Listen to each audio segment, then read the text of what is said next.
নমস্কাৰ সকলোকে। ৰাতিপুৱা চাহকাপ খাই লৈ এয়া কামত লাগি আছোঁ। কেক এটাৰ অৰ্ডাৰ আছিলে আৰু সোনকালেই নিবলৈ আহিম বুলি কৈছে, সেইকাৰণে চাহকাপ খাই লৈ প্ৰথমে মই কেকটো বনাই ল'লোঁ।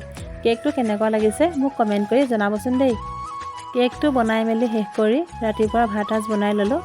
ভাত পানী খাই বৈ আজৰি হৈ বাচন বৰ্তন ধুই এয়া আকৌ চিলাই কামত লাগিছোঁহি।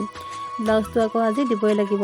এটা নহয় ব্লাউজ, 3টা ব্লাউজ আজি দিব লাগিব। কালি ৰাতি 2টা চিলাই থ'লোঁ আৰু এইটো আধা চিলোৱা হৈ আছিলে। এতিয়া মই সেইকাৰণে লৰালৰিকৈ ব্লাউজটো চিলাই লৈছোঁ।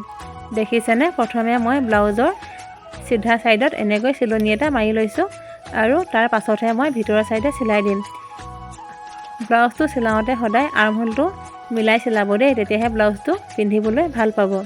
প্ৰথমে ব্লাউজৰ বাহিৰৰ ছাইডে যে মই চিলনিটো মাৰি লৈছোঁ, পাছত কিন্তু আকৌ ভিতৰৰ ছাইডে মই চিলনিটো মাৰি দিম। এনেকৈ যদি চিলাই লোৱা হয় তেতিয়া ব্লাউজৰ সূতাবিলাক ওলাই নাযায় আৰু বেলেগকৈ পিকৌ নকৰিলেও হয়।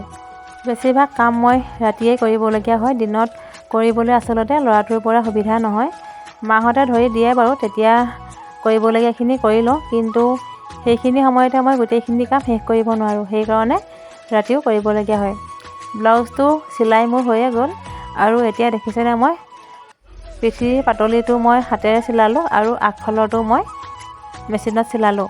এতিয়া দেখিছেনে, মই ব্লাউজৰ ভিতৰৰ ছাইডে একেবাৰে ছাইডত আকৌ চিলনি এটা মাৰি দিছোঁ। ছাইডৰ চিলনিটো মাৰি হোৱাৰ পাছতহে কিন্তু মই ব্লাউজটো গাৰ ছাইজৰ লগত ফিটিং কৰি চিলনিটো মাৰি দিম।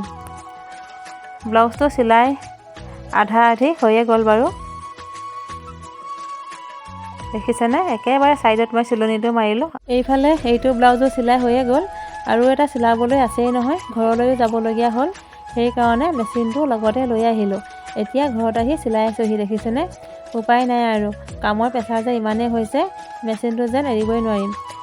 বাৰু, ব্লাউজকেইটা চিলাই মেলি শেষ কৰিলোঁ। আজিলৈ ভিডিঅ'টো ইমানতে সামৰিছোঁ দেই। আজিলৈ আহিছোঁ, বাই বাই।